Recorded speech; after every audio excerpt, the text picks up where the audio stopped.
Sore ini, saya datang ke sebuah kios buku bekas langganan saya di Bintaro. Saya memang sering mengunjungi tempat ini. Sejak dulu, saya memang senang main ke toko buku, terutama kios buku bekas. Bagi saya, kios buku bekas selalu menyimpan cerita. Ada banyak hal berbeda yang tak bisa saya temukan di toko buku biasa, seperti juga toko buku ini. Di kios buku ini, tanpa sengaja, saya melihat novel Lupus, karya Hilman Hariwijaya. Saya tertegun dan tersenyum melihatnya. Novel Lupus mengantar kembali ingatan pada masa remaja yang indah. Masa remaja yang penuh petualangan, namun terkadang ada juga sedihnya. Dan ketika tengah sedih, saya selalu pergi ke toko buku. Nah, di toko buku itulah saya berkenalan dengan sosok yang selalu mengajak saya tertawa dengan sekian banyak ceritanya. Sosok itu adalah Lupus, anak yang model rambutnya acak-acakan dan selalu sok gaya mengunyah permen karet. Punya adik bernama Lulu dan dua teman ajaib yang bernama Boim dan Gusur. Tokoh Lupus adalah seorang pelajar SMA sekaligus berprofesi sebagai wartawan muda di majalah Hai. Ia tinggal bersama ibu dan adiknya yang bernama Lulu, sementara ayah Lupus sudah meninggal dunia. Di luar kehidupan pribadinya, Lupus memiliki kehidupan yang seru bersama dua orang temannya, Boim dan Gusur. Tokoh Boim digambarkan sebagai anak Betawi yang playboy dan sok keren. Lupus menjulukinya sebagai playboy cap duren 3, sementara Gusur digambarkan oleh Hilman sebagai remaja berjiwa penyair yang jika berbicara selalu seperti tengah berdeklamasi. Saya selalu mengikuti kisah mereka sejak saya masih remaja, bahkan hingga menjelang dewasa. Bagi generasi 90-an, sosok Lupus mungkin sangat melekat dalam ingatan, sosok yang mewakili remaja pada zamannya. Sebelum Lupus, ada juga Ali Topan yang populer pada tahun 70-an. Namun Ali Topan menyuguhkan romansa kehidupan remaja broken home yang dekat dengan jalanan.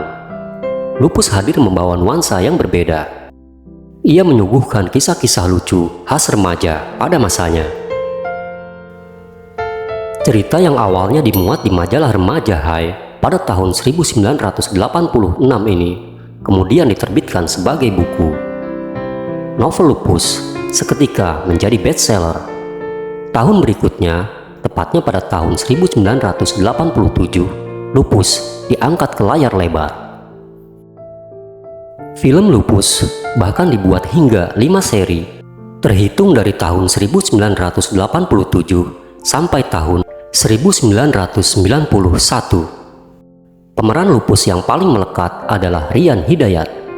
Ini karena Rian Hidayat memerankan Lupus hingga 4 sequel, yaitu Lupus 1, Lupus 2, Lupus 3, dan Lupus 5. Sementara film Lupus keempat yang berjudul Topi-Topi Centil diperankan sendiri oleh Hilman Hariwijaya.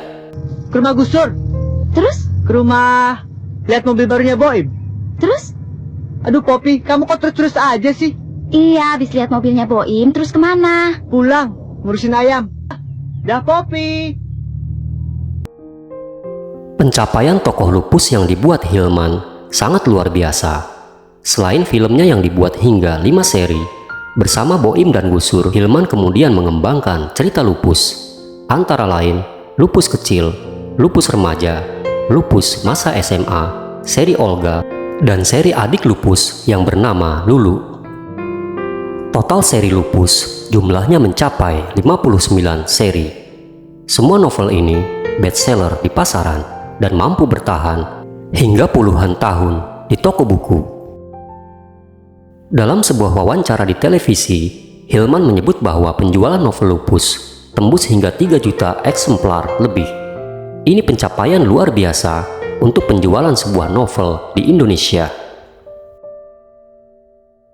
Karakter Lupus sebenarnya tak jauh-jauh dari kehidupan pribadi pengarangnya sendiri, yaitu Hilman Hariwijaya yang sejak SMA sudah menjadi penulis lepas di majalah Hai.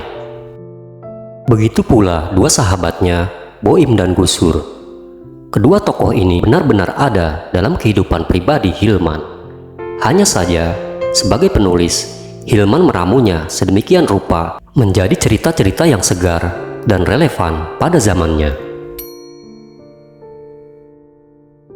Dua sahabat Hilman, Boim dan Gusur, juga berkolaborasi dengan Hilman dalam menulis dan mengembangkan kisah Lupus dan cerita lainnya.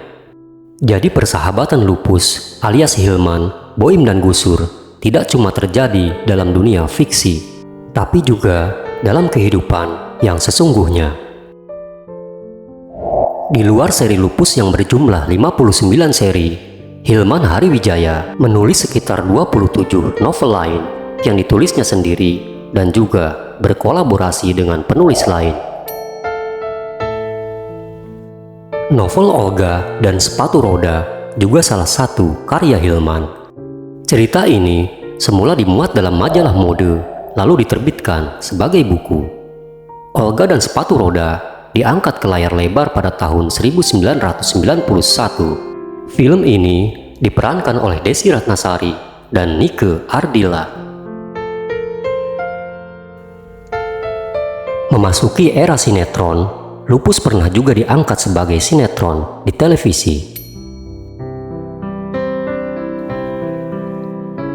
Selain menulis novel, Hilman juga terlibat dalam penulisan skenario sinetron-sinetron di televisi. Salah satu yang terkenal adalah sinetron Cinta Fitri yang tayang cukup lama.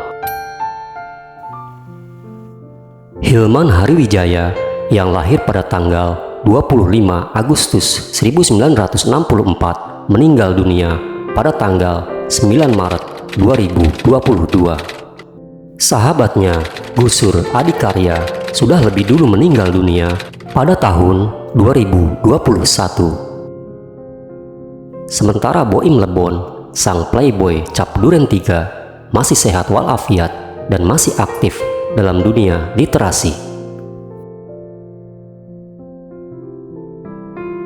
Hilman dan Gusur mungkin sudah tiada, tetapi karya-karya dan jejak mereka akan selalu abadi dikenang dalam perjalanan anak bangsa.